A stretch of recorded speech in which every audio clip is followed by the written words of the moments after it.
Question, why send people into dangerous spots when a robot can do the job? I'm the CyberGuy. Follow me at cyberguy.com where you get my newsletter for free.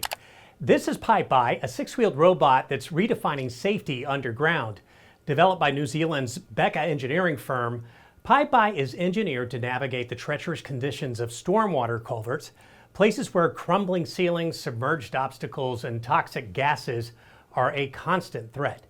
When Becca's engineers couldn't find existing technology to safely explore these hazards, they built their own solution.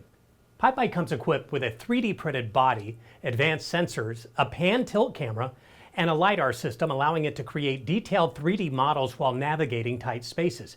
It can be controlled in real time, but future versions will feature AI for even greater autonomy.